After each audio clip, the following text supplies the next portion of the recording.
one benefit of spiritual enlightenment, or whatever we want to call it, is to really be detached from thoughts and emotions in a way that we still hear them, we still feel them, but we don't attach ourselves to every one of them. Because you are in the present moment always.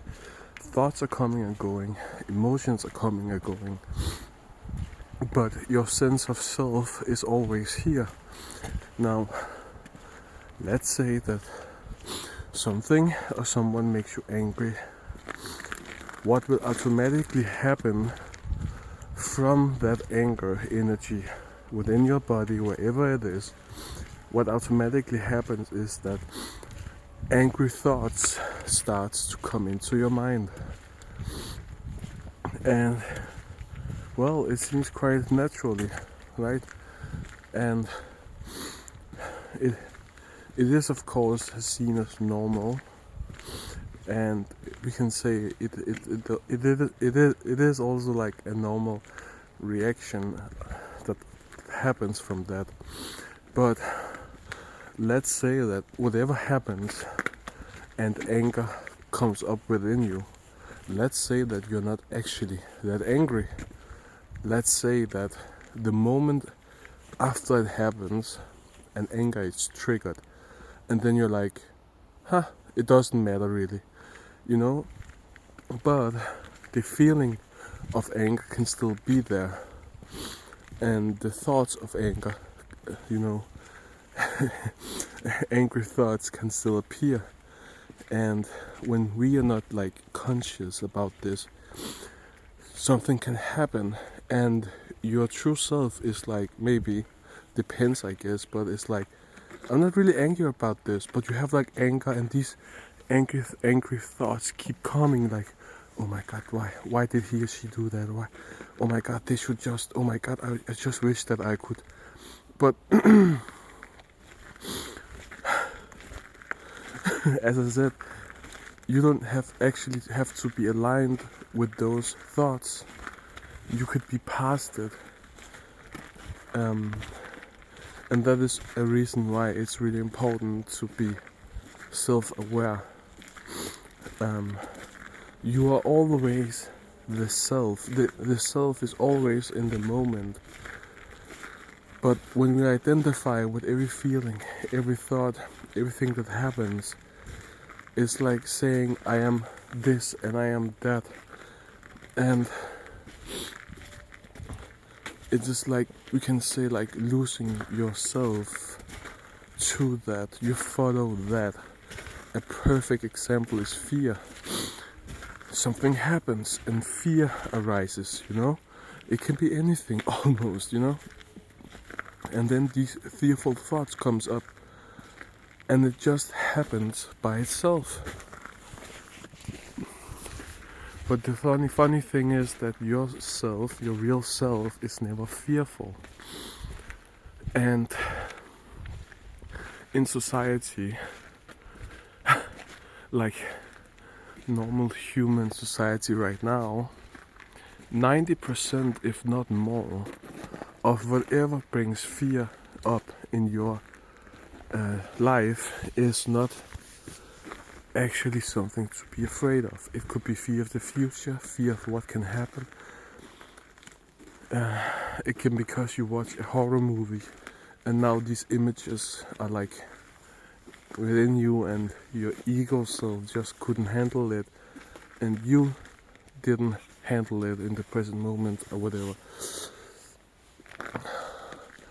Fear, the most rational fear, is if someone, or if there's a tiger in front of you, then it seems more natural for the body to react that way. But I heard about like the cobra test in India, okay, where people can take a cobra test. They have to sit in front of a cobra and not feel fear,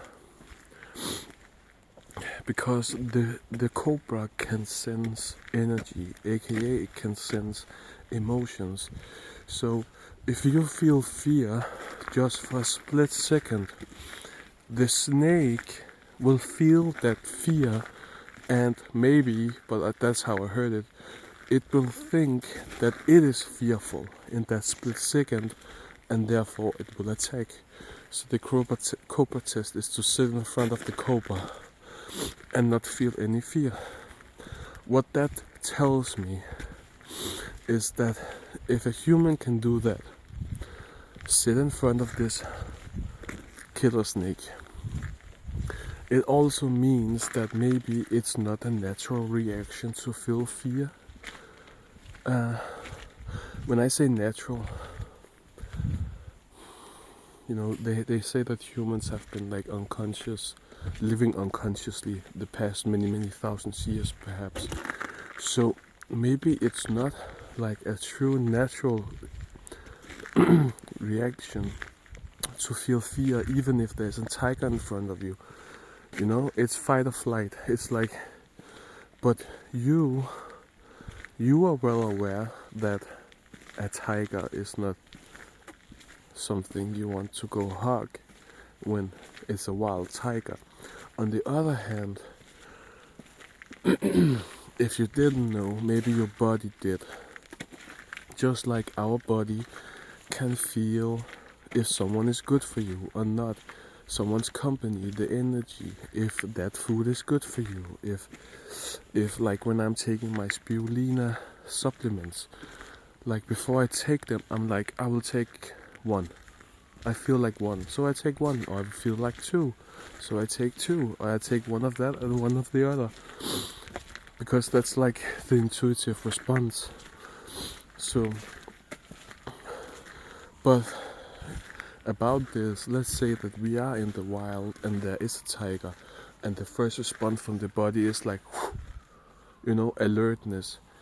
Maybe that doesn't have to result in going into total fear mode, Like,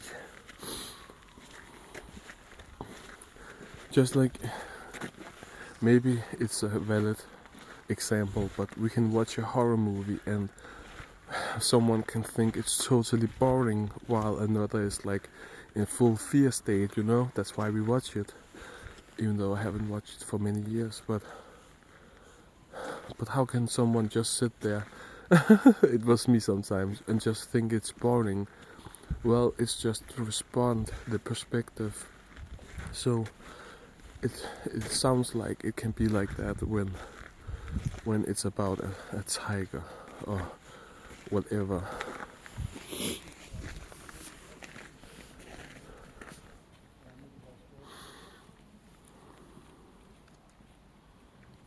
So yeah, it's important to be aware of how you're feeling.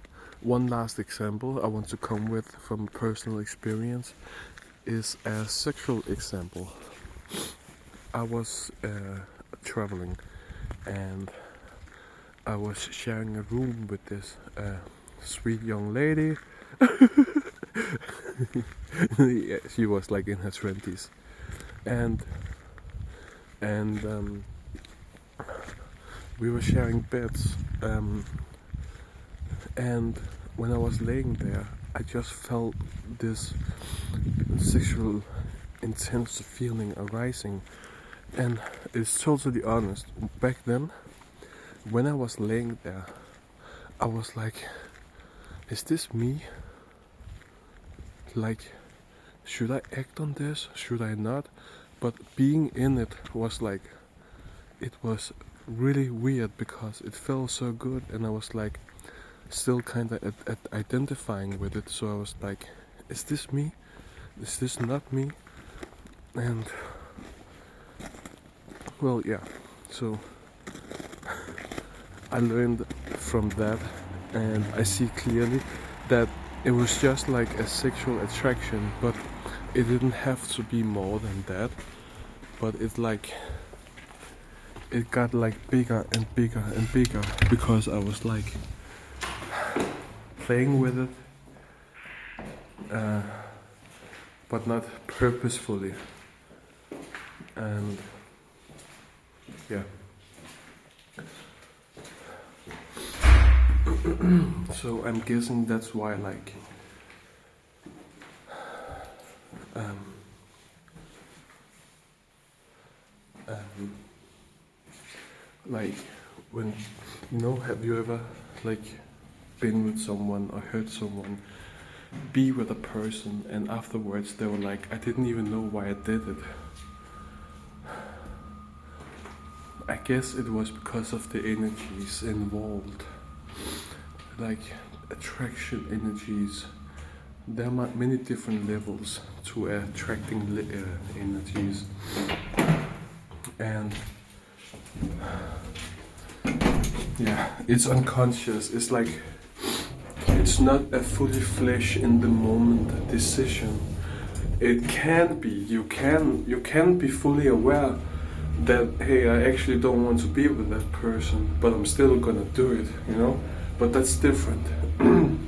That's different than when you're in like this in between of not fully being sure what is happening or why you're even considering it or something like that. And it's all part of we have to be present in the moment and be present with what is happening, what we are feeling, and become clear of why we are feeling how we are feeling. Maybe it is like you that actually wants to do it, but you can have like opposing energies, like different beliefs saying that you're not allowed to do it or you shouldn't do it, even though you want to do it and you actually want to do it. Like there can be like, and it can be the other way around. Like you don't want to do it and whatever, but there's like this sexual attraction that is just so strong because maybe the person is just so beautiful, or there is like an energy alignment where the person reminds you of someone else and you're not maybe fully conscious aware of who they remind you of, but it the body remembers that it was just so good.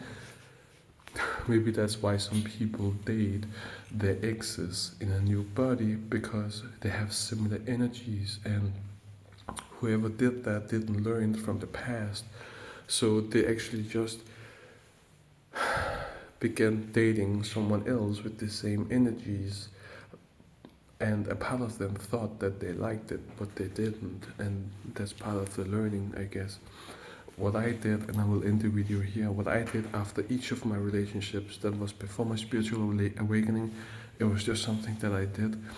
I was just like, what did I learn? What did I like? What do I want in a new relationship and my new relationship, and what do I not want? And here's a good example of that manifestation. In the first relationship, I was so in love. I wanted to do anything for her, but she kind of used me. I was under the shoe, or whatever they want to call it, and I didn't care. And it was just horrible, really, emotionally and mentally and for my heart. So when that ended, I was like, total rebel. I was like, I will never be under a shoe again. I will have the next one under my shoe, and then I will make sure that the relationship is 50-50. And a couple of years later, this most beautiful girl I've ever seen, one of them, manifested. And it was like that. I was not being authentic, I was actually acting. I made sure that she was under my shoe and I wouldn't get under her shoe in any way, shape or form. And I didn't want to do that to hurt her or to have control over her. That wasn't like my intent. My intent was just that I kept this 50-50, 100-100, I made sure. It's funny to look back on, but I wasn't authentic. Like moments of acting and behaving certain ways to make sure that, oh my God, F that shit, okay? So, but it worked. And yeah. Okay, take care, bye.